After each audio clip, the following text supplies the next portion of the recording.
This webinar. I am so happy you're here because so many of us are afraid we're going to turn into the Grinch and we don't want to be that person.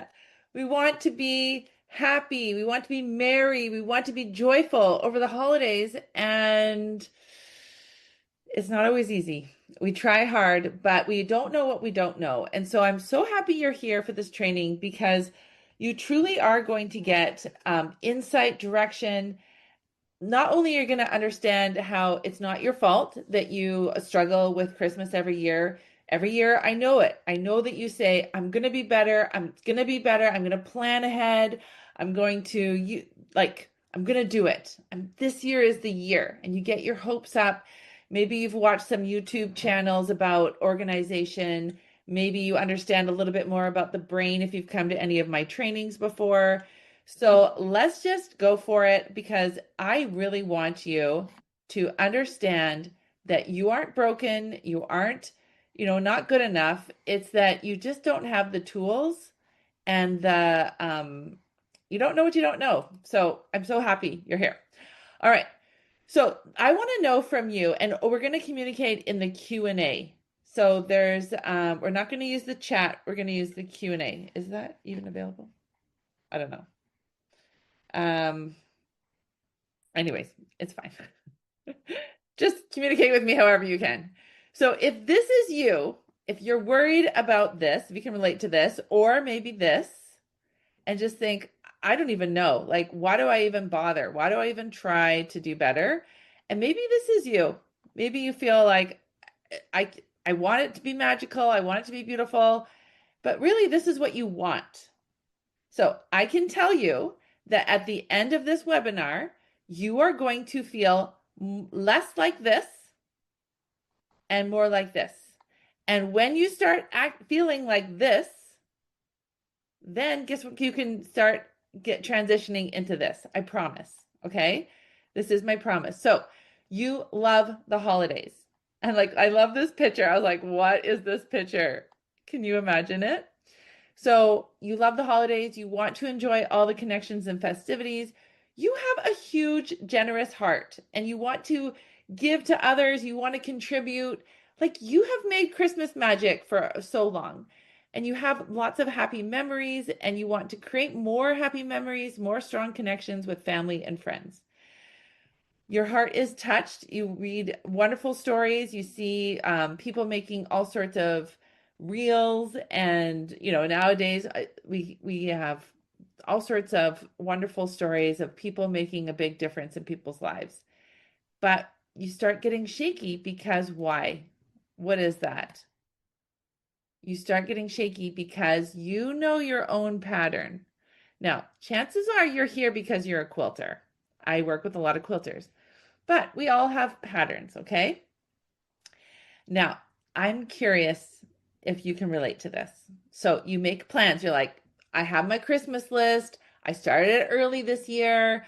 I have this project for this family member. I have this for this member. I'm going to volunteer here. I'm going to wrap presents here. I'm going to make kits. I'm going to do all these things. Okay. You're really pumped. You're like, yes, I can do this. But then what starts happening?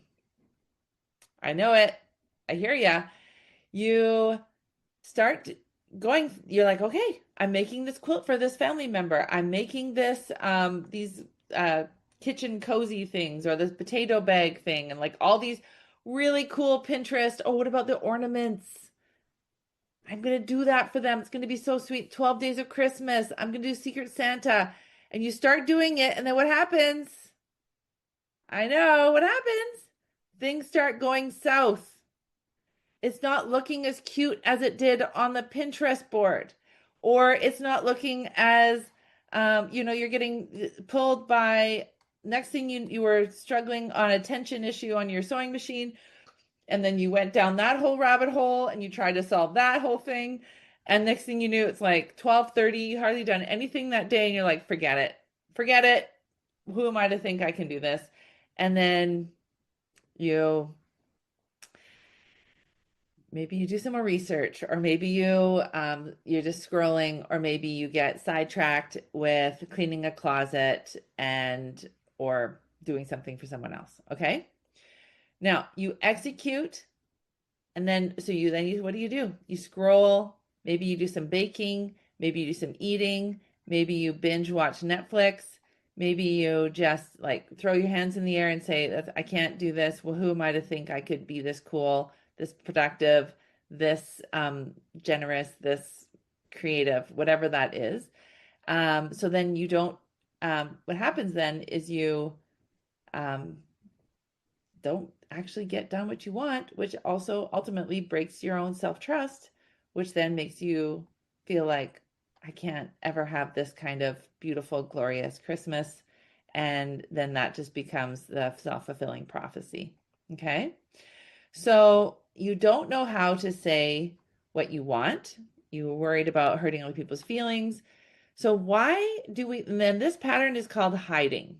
Okay, I'm going to call it hiding or going back in the cave of like, who am I to think I could be successful? And so you go back in hiding. All right. So I'd love to hear it from you is what is your typical pattern?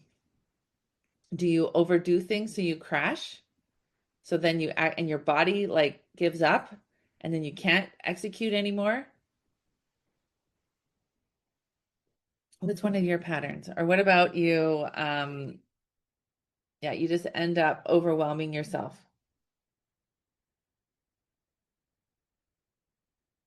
So you want to be in that healthy body. You want to feel really good about yourself, but you get sucked into this. I know. I was at the dollar store the other day and they have all the holiday candy out, right? So why do you keep falling short of your Christmas goal of being merry and bright, feeling peace and joy, and genuinely saying all is calm before and during and after the holidays? So, we want to change from this to this. Okay. So, what have you tried to keep peace and calm in holidays and not feeling resentful and bitter? So, we talked about some of them. You plan ahead, you're very disciplined with your schedule. Maybe you put timers on your phone and reminders on your phone. Maybe you ask a friend or a spouse to be an accountability partner. Maybe you make deals with yourself like, if I get this done by 3 p.m., then I can do this, this, and this. But then you end up exhausting yourself by 11:37, and then you're like, you clock out. So whatever clocking out looks like, all right? We all know what it looks like. Maybe we have an emergency trip to the grocery store, emergency trip to the quilt shop, or whatever that is. It's all really sneaky, but it all is a way for you to hide and say, like, I can't do this. I'm not capable enough. Okay. So what about if you negotiate with yourself like a toddler having a temper tantrum in the middle of a candy aisle past bedtime, right? You're like, no, we have to finish this. We said we'd finish this. But you're exhausted. You don't trust yourself. You feel terrible. So this is a very common pattern. And sorry, I'm just gonna shift this for a second. There we go. Um, and you use a lot of language like, if you don't shape up, you will never be good enough. Or how many times have we had this conversation? So now you're feeling discouraged. And then shame, and then apathy. Why bother trying? You are such a failure. And by this age, you will never change. And then you only focus on the negative. You never give yourself the benefit of the doubt.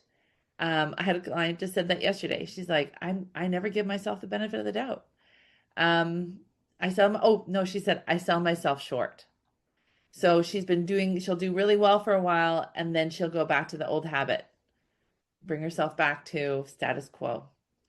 So what about if you don't prepare for or have a contingency plan for all the possible problems? I had a client yesterday actually who last year at her quilt guild, she didn't really like the way they did the food. And she thought, wow, for all the effort and everything, it really wasn't very good. And so she ended up volunteering. And so she cooked for 2 days and she never felt stressed ever because she knew her stress pattern in her brain and she caught herself quicker and quicker. And so she made this entire dinner for her quilt guild. It sounded amazing. And she never stressed throughout the whole time because she's been using these tools and she's recognized her pattern. So the reason why these strategies that I just shared don't work is because you're only focusing on the negative and life gets lopsided. It doesn't feel great being you, right? If all that negative self-talk is in your brain, you don't want to be with you. So you go hide, you go escape, you go distract yourself on your phone or whatever that is. We all know them.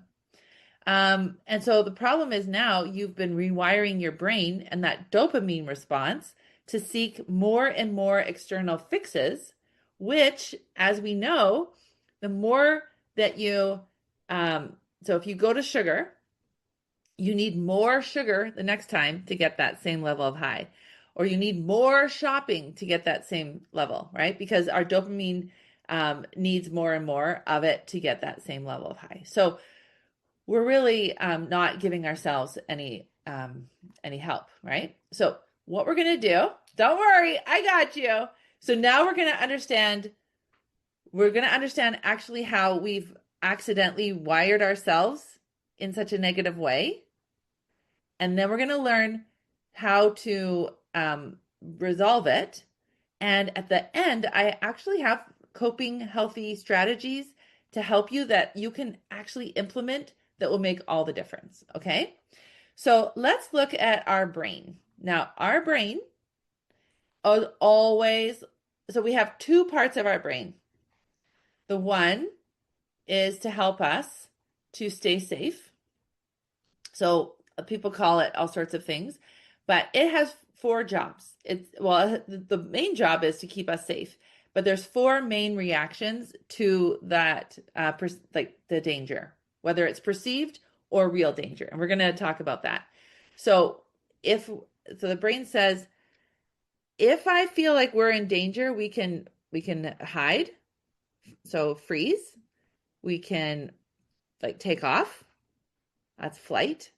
We can fight. So we can get in right? We can take people to task. We can like stand up for ourselves, or we can people please, which is fun. So we can say, oh no, it's okay. I got that. It's okay. No, my bad. I'll do that. No, don't worry about it.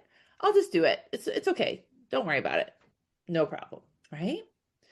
So whether we have perceived danger, and I'm going to go through some scenarios. Okay. So I'm really interested to hear your feedback.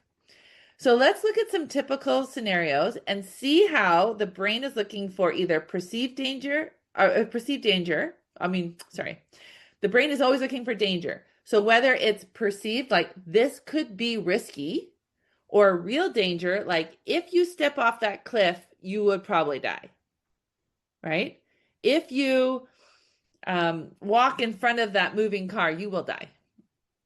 Okay, so perceived danger, real danger. But perceived danger, even that of if you make your family mad, they won't invite you to that event, and then lonely will drive you to food. In fact, I have I'm teaching a class which I'll talk about, but the ladies that have already signed up for the class, one of the main reasons why they go to food is from loneliness. Interesting, right? So loneliness is actually very dangerous. And if you tick enough people off, if they get mad at you or if you don't belong, then they will kick you out. And then you will have loneliness. But I also have a really good strategy for that too. All right, so the sister-in-law always makes me fudge every year and she anticipates my reaction. So what happens if you said this year, I'm actually not eating the fudge? So what's going to happen? You could really danger your relationship with your sister-in-law. What about this one? Everyone brings food to my house and it's so tempting, right? So people bring food and then they look at you. You gonna eat that? Are you gonna eat what I brought you? Right? Because then what happens? If I don't eat what they bring me, if I don't show appreciation, then they won't want to come to my house anymore. I will be alienated. I will be alone. All right. So if you can relate to that, you're not alone. My mother-in-law judges me. She says I eat like a rabbit. Okay. So being approved by your mother-in-law is really important because that's part of being part of the tribe. So if she makes a bunch of really heavy foods and she's watching you and you don't eat it, she could possibly say, I don't want her to come to my house anymore. Right? That is actually feels really dangerous. How about this one? If I say no when I'm offered food, they will think I'm judging them for not being good enough. Or if I'm at a party and I don't have this plate, people might think, oh, look at her. She's so uppity. She must think she's better than us. Right? These are all subconscious thoughts. These are all just happen on autopilot. But unless we slow down and see what's really going on, then we can't change. Because if we're constantly in fear, it's like, oh, I'm at the Guild Christmas party. If I don't eat, Mary's famous snickerdoodles and like show her I'm eating them, Mary, I don't think she's like, and if she doesn't like me, I'm in big trouble, right? These are all subconscious patterns. 95% of our thoughts are subconscious. What about this one? People come over and you think, oh, I need to feed them something. I need to offer them something. If I don't, that's rude. Okay. Can you feel that? So then it's like we have all these subconscious rules. Like maybe when we were a kid, we caught our mom always saying like, oh yeah, if you don't teach people, if you don't offer people food when they come, you're a really bad hostess. And people won't like you if you don't do that. And, all of that, right?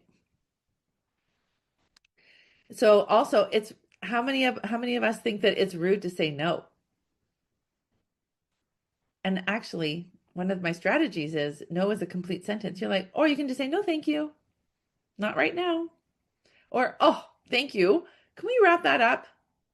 I just couldn't eat that right now and really enjoy it. I just feel really I'm really like I've had enough and I don't want to overfill myself because I really want to enjoy it. So, what about if you worry that people are going to judge you for like your healthy choices that you bring? And they're like, "Oh yeah, look at her. She thinks she's better than us," or whatever that is, okay? Or what about it you don't want to be the mood crusher? So I don't drink alcohol. It's part of my religious belief system. And so when you're a teenager, that's really hard, right? When you're amongst your friends, you're like, oh, everyone's doing it, peer pressure. It can be the same thing as adults. I get it. So if we don't slow down and see what's really happening, then all of a sudden you're at the sorry, not all of a sudden, but at the end of the day, at the end of the party, you realize, oh my goodness, I can't believe I ate all of that. I didn't want to eat all of that. Why did I do that? It's because of this peer pressure that you don't even realize is happening. Okay. So the more that we can be conscious, which by the way, I'm so happy you're here. That's so awesome. And it shows me how awesome you are that you're like, I want to take care of me. I want to make sure that my holidays are amazing, fun, and bright. And the fact that you're taking this time for yourself right now, I just want you to just give yourself like some love because this is a really big deal that you decided to spend your time and energy helping your brain and your body work better together. So this is almost like you've come to like there's something wrong with your car and you take it to the mechanic. You know that there's something wrong in here and here, and you're like, I don't want to keep living this way. So the fact that you're here is amazing. So way to go. That's so awesome. All right. So let's look at when we looked at all of these scenarios, I want you to think about in your own life, what are your dangers? And we don't have to even say if they're perceived or not, because a danger is a danger. What are some of your dangers around Christmas? So if they think I'm too different, they're not going to want to be here with me anymore.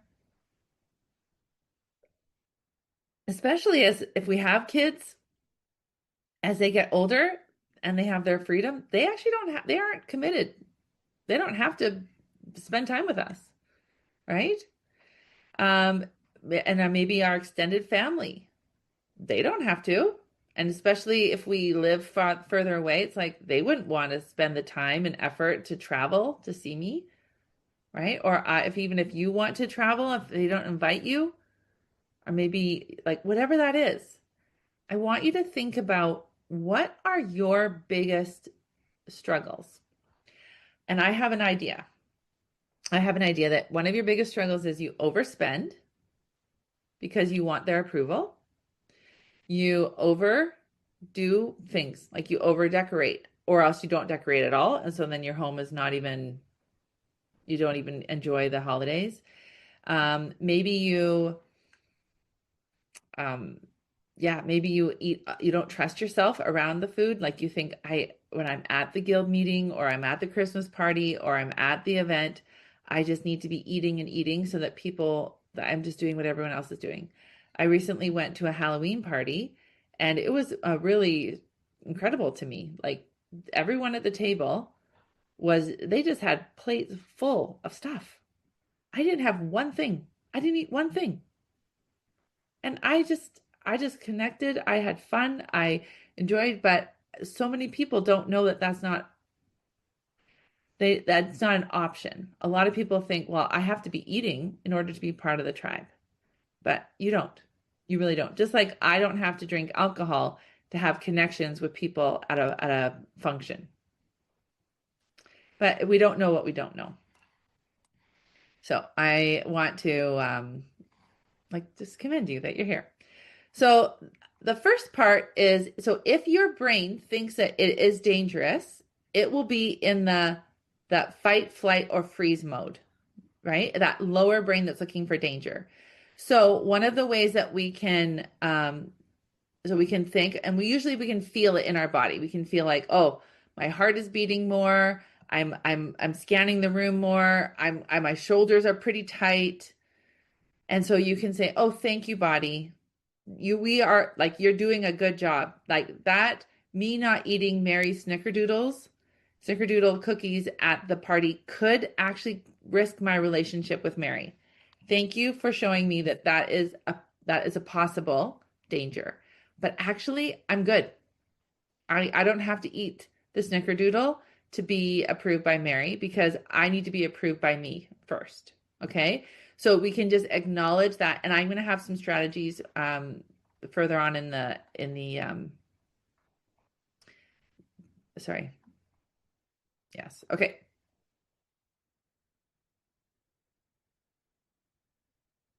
Oh, I'm sorry. Oh, here we go. Okay.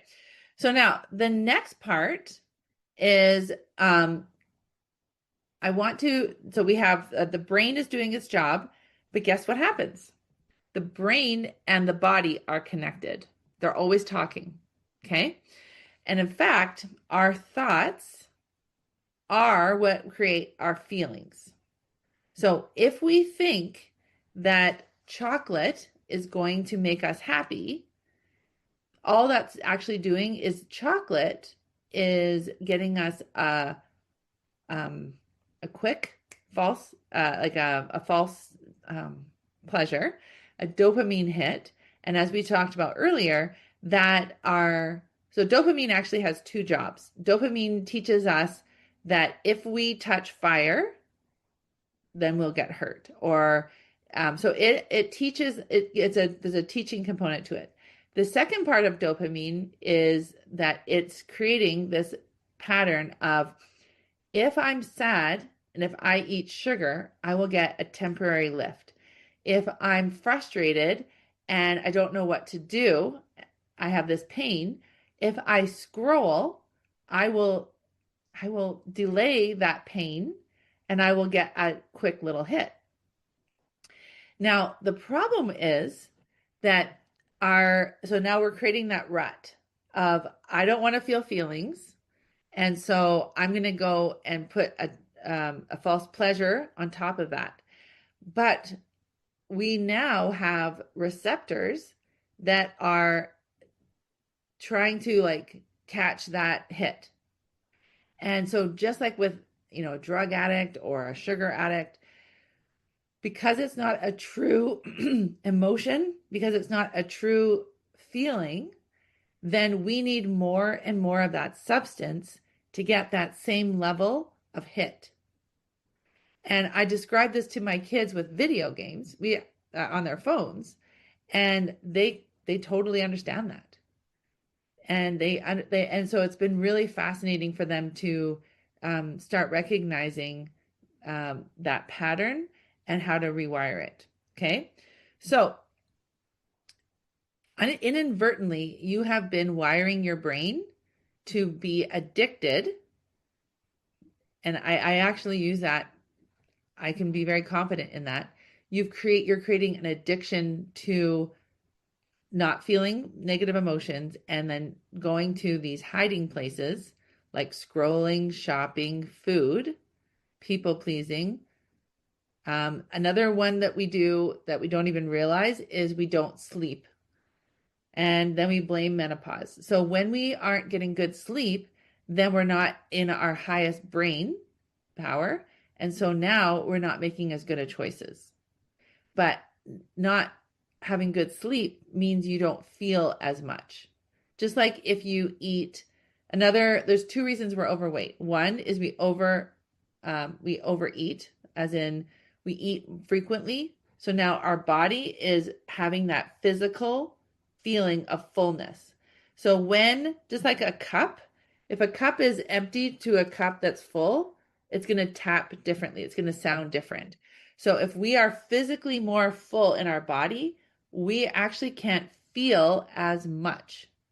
Just like if we are really tired, we can't feel as much. Just like if we've had a lot of sugar, we don't feel as much, or alcohol, or scrolling, because our brain is now directed to spending more of its energy scrolling than it is feeling.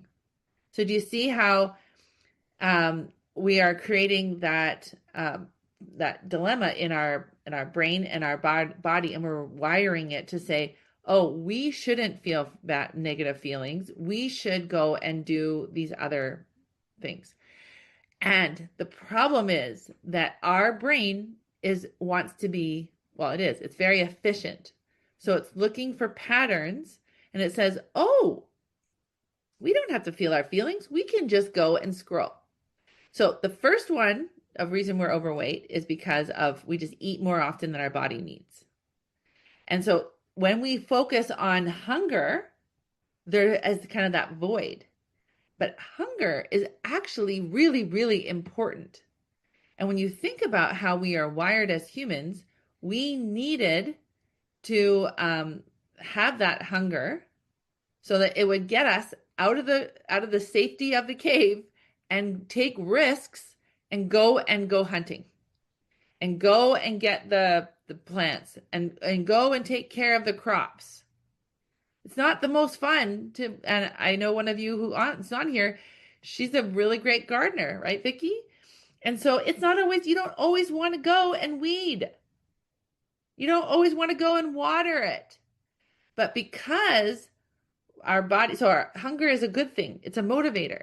But a lot of us don't know how to feel in here. And so we don't use hunger as actually a tool. Also, hunger is really important for our digestive system. So our digestive system needs time to process everything, extract all the minerals, all the nutrients. It's got its own job, right? It's busy. It knows what it needs to do.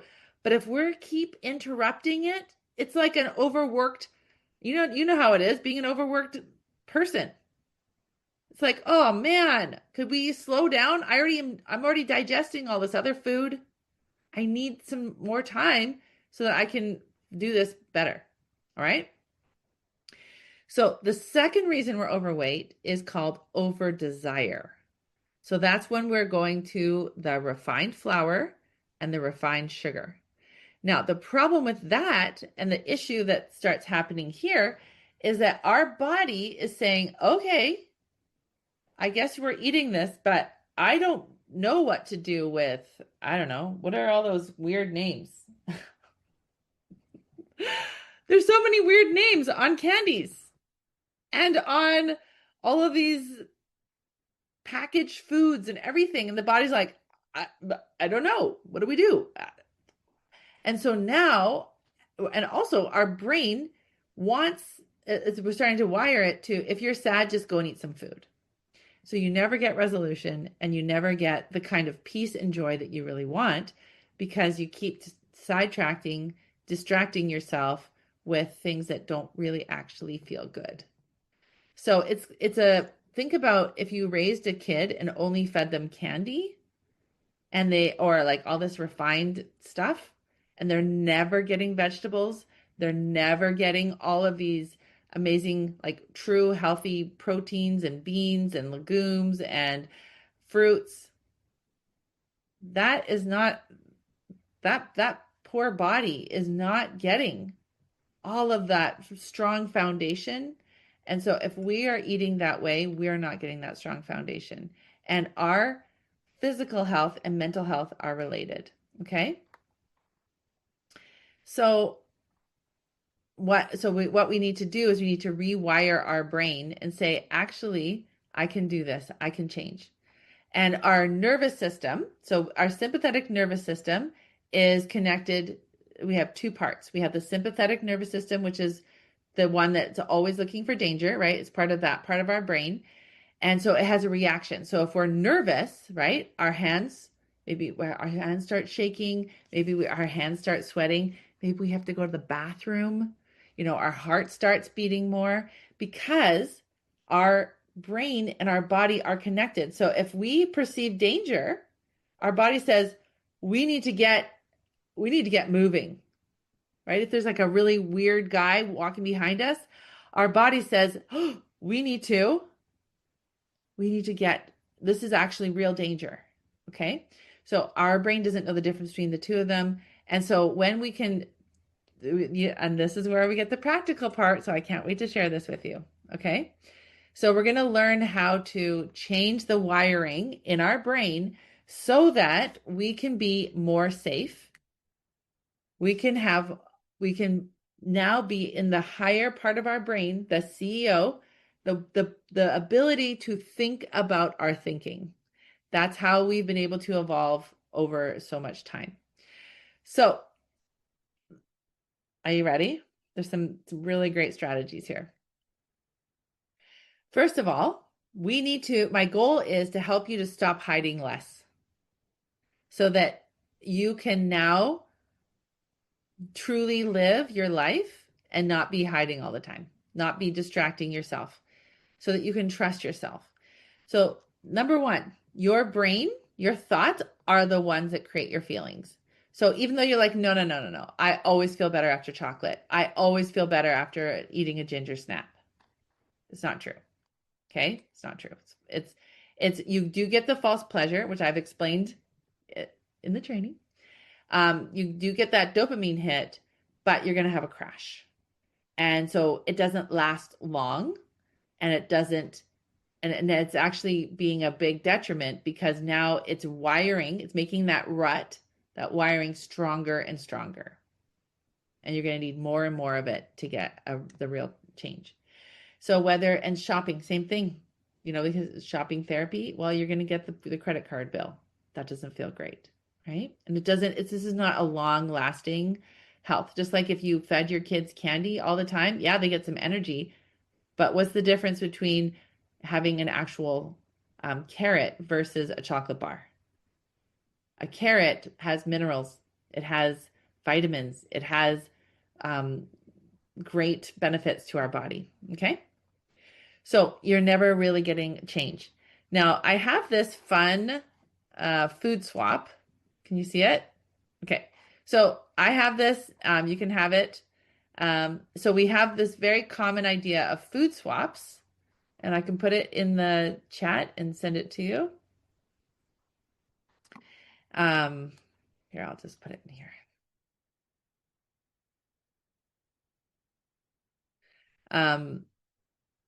but so we're going to do a thought swap, and this is going to be really helpful. Okay.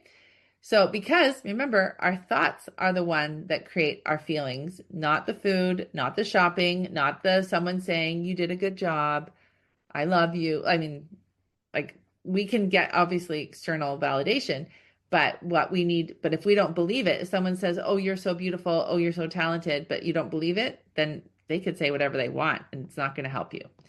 So instead of saying I can't, you could say I won't, or I'm just not going to do that now. Instead of saying I should, you said I could, or maybe I shouldn't, right?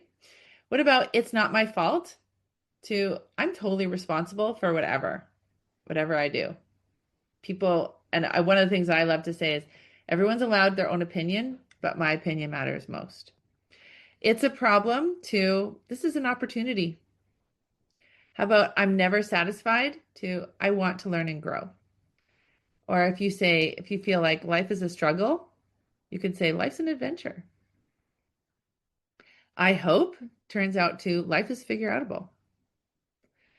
What about if only? If only you could say next time, what will I do to I can do hard things. I can handle this. And it's terrible to this is a great learning experience. So I've kind of changed a little bit, but I got this from Dr. Susan Jeffers from the book Feel the Fear and Do It Anyway. I love this book so much. My son was helping me move some stuff in my studio, and I have about 8 of these books because every time I find one, I buy it because I have a retreat that I want to share it with. Um, but it's really, really helpful because if we don't catch our thinking, then we're just going to keep getting the same feelings, and then we're going to keep doing the same hiding. So we have to get to the root of what's really going on. Okay. The next one I want to teach, this is also another strategy from this book that's really helpful. So, by the way, my 19-year-old, I think he's going to read the book. So that'd be cool. I can't wait to talk to him about it. So, you know how we talk about don't put all your eggs in the same basket, in one basket, because if you fell with all the eggs, then they could all possibly break. So, when you think about your relationship during the holidays, what starts happening? Now, I couldn't really do this how I wanted, but basically imagine this. So there's 9, this is your life. Okay. There's 9 of these squares. And in each one of the squares, so one is contribution. The next one is family. The next one is work, hobby, alone time, leisure, personal growth, and friendships. Now, if your whole life was just relationships and those relationships went, then now your whole life is instead of, you know what, right now my relationships are not great, but I'm really involved in this leisure activity that I'm doing, or this personal growth. Like the women that work with me, they're all really focusing on their personal growth. I have some really good friends. I'm going to spend some time with friends. I'm going to make some dates. I'm going to prioritize them. My alone time is going to be really focused on whatever that is, or this hobby, or my work, or my contribution. I'm going to sign up for 3 volunteer shifts at the soup kitchen. I don't know. But can see when if everything is all based around one thing, even we could have like hobby, right? Or quilting or whatever that is. I see this a lot with when we become I'm not an empty nester yet, but I'm very aware of how much my family means to me. And if everything is about my family, then I will be empty. I won't even know what to do with myself. And so this is one of the reasons why I work. It's because I want to be able to have my own get my own solid foundation for myself. Okay? All right. Who can relate to that? The next one. So these are going to be how many? Like 5 or 6 practical strategies. So the first one is, I'm just going to stop sharing my screen.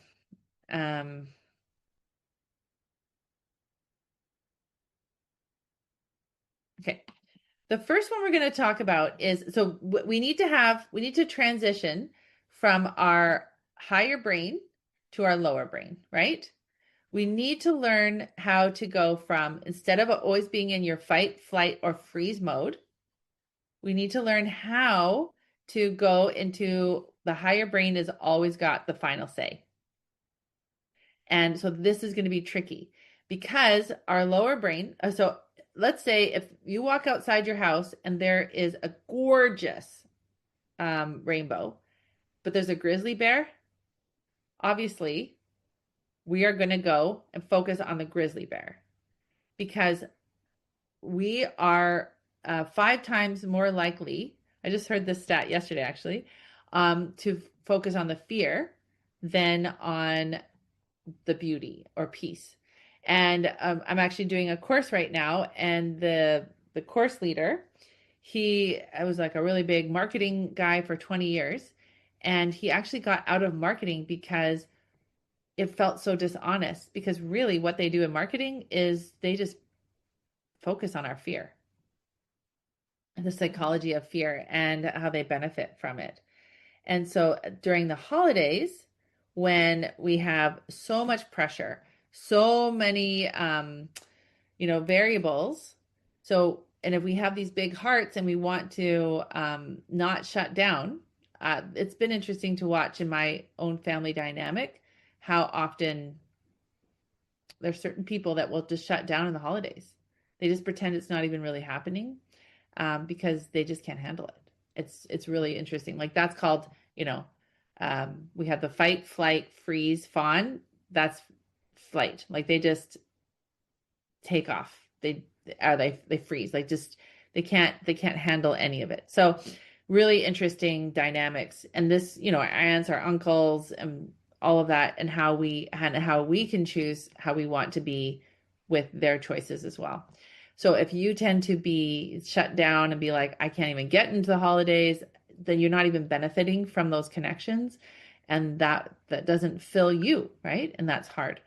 So we really want to acknowledge when the heart is beating, when we're feeling threatened.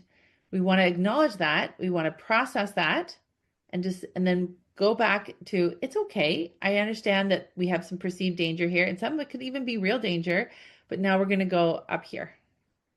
Okay, CEO brain, the brain that can think about the thinking, is this actually really dangerous, or are we overreacting, right? And so the more that we can transition from that, fearful, like, hey, there could be danger, to, oh, actually, it's okay. And, people can say rude things and people can be mean, but it's okay. I want to keep being this kind of person, and I want to be generous, and I want to do these things and put myself out there. It's okay. It's okay. I can feel a negative emotion. The best thing that happens is emotion. The worst thing that can happen is an emotion. So the way you can do that is one, and this is used by Navy SEALs, right? In the Army, all sorts of high performing. It's called box breathing. So what we do is we take a big breath, and it's the count of 4. So we take a big breath, 1, 2, 3, 4, and then we hold that 1, 2, 3, 4, and now we release that 1, 2, 3, 4. Now we take another big breath, 1, 2, 3, 4. We hold that breath, 1, 2, 3, 4. We release that breath, 1, 2, 3, 4. Big breath, 1, 2, 3, 4. Release, hold it, 1, 2, 3, 4. Release it, 1, 2, 3, 4. Okay. So you could actually be doing this in the middle of the mall. You could be doing this at a quilt guild meeting or a family meeting where you're like, oh, I can't believe she just said that. Or I really want to eat that, what she's offering me, but I just know I'll regret it. And I want to honor myself. And so I just have to just process feeling like desire and feeling bad and just letting going. But your higher brain is like, I'm so proud of you. You don't have to eat the fudge to be connected. I am so, so proud of you. Okay. That's what we're working on. The next thing is, this is a strategy I use when someone asks me to do something, or if I am tempted to eat that thing, I will twist my finger. Sorry, I'll twist my ring on my finger. I say, if I eat that, how will I feel afterwards? I'll feel disappointed, I'll crash, I'll whatever that is, okay? The other thing if someone says, can you bring cookies to the event or can you volunteer at this thing? Say, okay, if I said yes, that means I'm saying no to going to this or that or working on this project or whatever. So I'm able to go from, I don't want to feel like I'm not being polite to, okay, well, would it be polite to me to say no right now? Would it be polite to my body? Like, I don't think so. I actually really want, it was my birthday on Monday and these cute, um, they're sister missionaries from my church. They bought me a piece of cake. It was so sweet, but like, I don't have to eat it. My kids can eat it. Like, it's just what they did for me. And I didn't have to open it up and eat them and oh, this is so good. No, I'm like, oh, that is the sweetest thing ever. Okay. Next one. Hand on your heart. This is what I recommend you do by yourself, like in your car, maybe maybe you want to go to a drive-through and eat things that you know you shouldn't, that you would regret afterwards. I just put my hand on my heart. I kind of press hard and I say, I know it's hard. This is like, feel the feeling. It's okay. That chocolate bar or that brownie or that Dairy Queen treat, it's actually not going to solve it. And this is what I hear my clients say all the time. They're like, you know what? I realized this food is not actually going to make me feel better. So I'm just not going to. And they're just this is more of a habit now. Now, this next activity is, so everything we do in life is because we want to feel a certain way. And so, and the worst thing that can happen is an emotion, and the best thing that can happen is an emotion. So I love that. Like, that is the worst thing that I could feel right now is a negative emotion. And I have to have a difficult conversation with a family member, and I'm really not looking forward to it. But I just know because I'm avoiding potentially feeling bad. But at the end, it's going to feel so much better just to get it all out and get it cleared up. Okay. So I like to imagine there's a little alien, because aliens don't have a human body. And I know the aliens aren't real, but this is one of the strategies I learned at Life Coach School.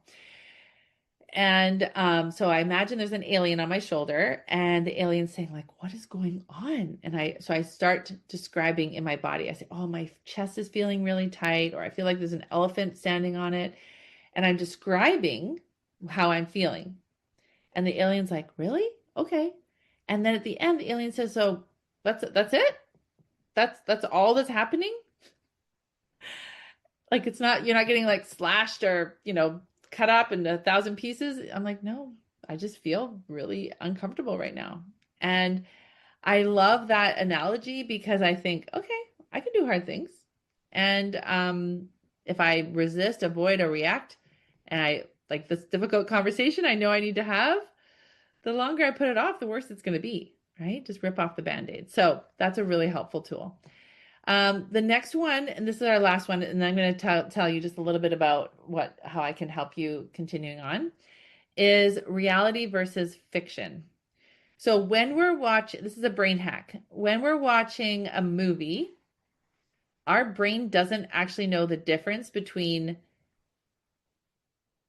like, they're not really dying on the movie. They didn't really get married on the movie. They didn't, really have a baby, or, the dog didn't really die. It's not real. It's a movie. It's fiction. But our brain at that moment doesn't know that. I mean, it knows it, but it doesn't need to. It's so invested. It's like, it's like captivated. It's engaged. It's going for it. It's all in, right?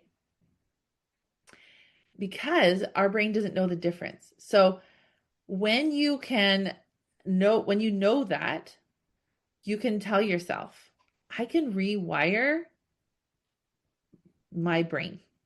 I can know I am powerful. I can make these changes, but I have inadvertently wired my brain to have these really bad habits that don't help me. They're unhealthy coping strategies. And the more that you understand how your brain works, and the more you understand that you are actually you're totally in charge, the more that you understand that, the more you can make these changes. So I have this class we actually start off on the November the 7th. So you will be getting all of the modules. So there's all these pre-recorded modules. They're awesome. They really help you with like your brain and your body and all of that. And so you get all of those on the 7th. We have a little kickoff. It's going to be fun. So that's in 2 days. No, tomorrow. Tomorrow. Today's Thursday. And then we will have office hours Monday to Friday, November 7th, 10th to 14th, and then 17th to 21st. So during those office hours, you can come and go as you want. And I will answer any of those questions that you have. And you can bring scenarios to me. You can bring things that you've tried and they're not working. All of that. You can bring all of it to me. I'm there for you. Okay. So it is $147. These are the women so far. I think we're at 12. And so it's the first time I've offered it. So it is actually half price. So if you want to take advantage, I would 100% recommend you do that. And oh, here, let me share my screen. It's right here. Oops, share my screen. Sorry.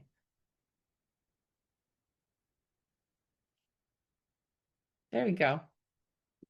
You get double Dara right here, right? Because, this is our challenge. We need to learn how to rewire. And I just love sharing these wonderful testimonials of these women that have really learned. And one of the things I just want to point out here before we say goodbye is, so one of my clients, she lost 80 pounds. I think it was about 80. And then her husband passed away. And it was very, very sudden. And so her first Christmas without him was really, really hard. She, she had her old faithful friends like the chocolate M&Ms and the snickerdoodles and the ginger snaps and the Christmas toffees. And we could just go on and on and on. We know them all. And she just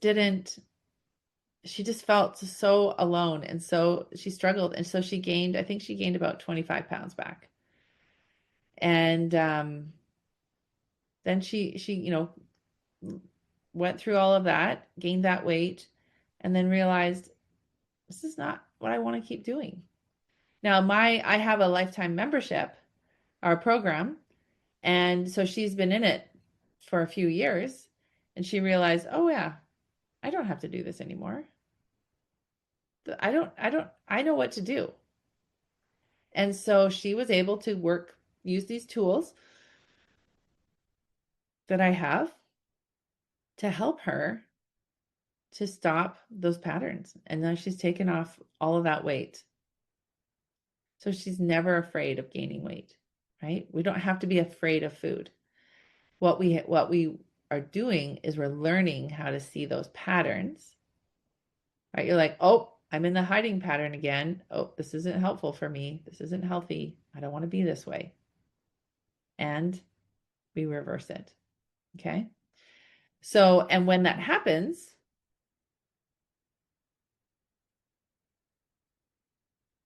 we can live every day with food and not be afraid of it.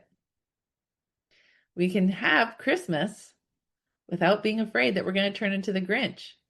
And like some of my family members, they don't put up a tree anymore. They don't really do anything. It's just another day. So what do you want, right? Do you want to have that balance of joy and happiness? Or do you want to feel afraid and stuck? And that's what I'm offering. So I would love to answer any of your questions, help you with anything. You can always email support at Dara Thomason, or you can check me out on Instagram. We can have conversations over there. But Yeah. Any questions?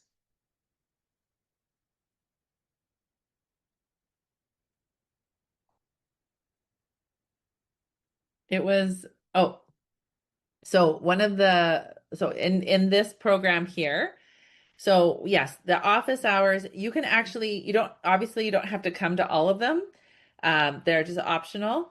And if you can't come to them, but you have questions, all you need to do, there's a Google form and you can ask questions. And if that's a little confusing, don't worry about it. You can just ask your questions support at Dara Thomason. And then I will actually answer those questions on the call during the office hours. And then you get the recordings of that.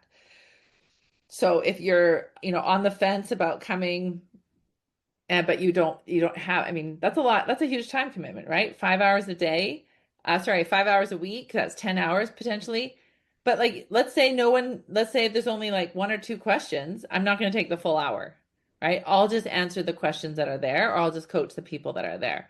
So my daughter's in university right now, and she is loving office hours, and she tends to use that quite a bit, but other times she doesn't need it. So it's optional, right? It's just a way for me to really help you over, like, rewire your brain.